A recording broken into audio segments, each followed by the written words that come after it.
Hi സുഖമല്ലേ? എന്തൊക്കെയുണ്ട് വിശേഷം? കുറച്ച് ലേറ്റായി പോയി എന്നറിയാം. സ്റ്റിൽ നമ്മുടെ കൊച്ചി വ്ളോഗിൻ്റെ ലാസ്റ്റ് പാർട്ടാണിത്. അപ്പം നമ്മൾ ജ്യൂസ് സ്ട്രീറ്റ് എല്ലാം പോയിട്ട് നമ്മൾ നേരെ വന്നത് ലുലുവിലോട്ടാണ്. ഞാനും വിഭജിയും നല്ല ടയർഡായിരുന്നു, അതുകൊണ്ട് നൈസായിട്ട് ചെന്നൊന്ന് റെഡി ആയിട്ട് വന്നിട്ടുണ്ടായിരുന്നു. അപ്പോഴത്തേനും നമ്മളെ ഡഫ്നേനെ കണ്ട്. ഞാനും ഡഫ്നയും തമ്മിൽ ഏകദേശം 1.5 വർഷത്തിൽ കൂടുതലുള്ള പരിചയമാണ്. പക്ഷെ ഫസ്റ്റ് ടൈമാണ് ഞങ്ങൾ മീറ്റ് ചെയ്യണത്. അപ്പോൾ അതിൻ്റെ ഒരു എക്സൈറ്റ്മെൻറ്റിലും ആണ്. ആളിവിടെ മഹാരാജാസിലാണ് പഠിക്കണത്. അങ്ങനെ ഇതിൻ്റെ ഇടയ്ക്ക് വിഭജിക്ക് ഞാനൊരു ഡെയറൊക്കെ കൊടുത്തിട്ടുണ്ടായിരുന്നു. പക്ഷെ അൺഫോർച്ചുനേറ്റ്ലി അത് കംപ്ലീറ്റ് ചെയ്യാൻ പറ്റിയില്ല. അതുകൊണ്ട് നെക്സ്റ്റ് ടൈം അവളെ കൊണ്ടുവന്ന് ഞാൻ അവിടെ നിന്ന് ടെഡി ബിയർ വാങ്ങിച്ച് കൊടുക്കുന്നതായിരിക്കും. പിന്നെ അധികം നേരം ഞങ്ങൾ അവിടെ നിന്നില്ല, നേരെ പോയത് ലഞ്ച് കഴിക്കാനാണ്. ബ്രേക്ക്ഫാസ്റ്റിൻ്റെ ആയാലും ലഞ്ചിൻ്റെ ആയാലും എല്ലാ ഫുഡ് സ്പോട്ടിൻ്റെ സജഷൻ എൻ്റെ ഫ്രണ്ടിൻ്റെ ആയിരുന്നു. അതുകൊണ്ട് തന്നെ എല്ലാ സാധനവും അടിപൊളി ടേസ്റ്റ് ആയിരുന്നു.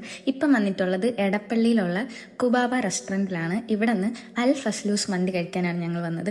ഇപ്പം തന്നെ എനിക്ക് ഓർക്കുമ്പോഴേ എൻ്റെ വായിൽ വെള്ളം ഊറും. നല്ല അടിപൊളി ടേസ്റ്റ് ആയിട്ടുള്ള ജ്യൂസി ആയിട്ടുള്ള സാധനമായിരുന്നു. അങ്ങനെ ഫുഡെല്ലാം കഴിച്ചിറങ്ങിയപ്പോൾ തന്നെ ഏകദേശം വൈകിട്ടായി. പിന്നെ ഞങ്ങൾ നേരെ പോണത് ഈ നേരെ എന്ന് പറയണതേ ഇടയ്ക്കിടയ്ക്ക് അത് വന്നു പോണതാണ്. എൻ്റെ മാം എൻ്റെ അടുത്ത് മെൻഷൻ ചെയ്തിട്ടുണ്ടായിരുന്നു, ഈ നേരെ പോണത് അറിയാതെ വന്നു പോണത്. അപ്പം നമ്മുടെ ലാസ്റ്റ് സ്പോട്ട് എന്ന് പറയുന്നത് ഫോർട്ട് കൊച്ചിയാണ്. അങ്ങനെ ചെറുതായിട്ടൊന്ന് ഫ്രഷ്നപ്പ് എല്ലാം ആയിട്ട് ഞങ്ങൾ നേരെ വന്നത് ഫോർട്ട് കൊച്ചിയിലോട്ടാണ്. നല്ല തണുത്ത കാറ്റും പിന്നെ ഇഷ്ടംപോലെ തിരക്കും ഉണ്ടായിരുന്നു. അവിടെ നല്ല തണുത്ത കാറ്റൊക്കെ കൊണ്ട് അവിടെ ഇരുന്നിട്ട് പിന്നെ ഞങ്ങൾ കുറച്ചു നേരം നടക്കാൻ പോയി. പ്രിൻസസ് സ്ട്രീറ്റിലൊക്കെ കൂടെ നടന്നു വന്നപ്പോൾ ദാണ്ട ഇരിക്കുന്നു നമ്മുടെ ബിഗ് ബി ഫിലിമിലെ ബിലാലിൻ്റെ വീട്. ആ ഷൂട്ടിംഗ് നടന്ന ആ വീട്ടിൻ്റെ അവിടെയൊക്കെ പോയിട്ടുണ്ടായിരുന്നു. പിന്നെ രാത്രി ആയപ്പോഴത്തേനും ഞങ്ങൾക്ക് ട്രെയിൻ വരാനുള്ള സമയമൊക്കെ ആയി. പിന്നെ അവിടെ നിന്ന് എൻ്റെ ഫ്രണ്ട് എനിക്കൊരു റോളൊക്കെ വാങ്ങിച്ചു തന്നിട്ടുണ്ടായിരുന്നു. അതൊക്കെ കഴിച്ചിട്ട് ഞങ്ങൾ നേരെ ക്യൂൻസ് വേയിൽ കൂടെ ചെറുതായിട്ടൊന്ന് നടന്നു. പിന്നെ അതിനുശേഷമുള്ള വീഡിയോ ക്ലിപ്സ് ഒന്നും ഞാൻ എടുത്തില്ല. എന്താ ചോദിച്ചാൽ എനിക്ക് അറിഞ്ഞൂടാ, ഞാൻ എടുത്തില്ല.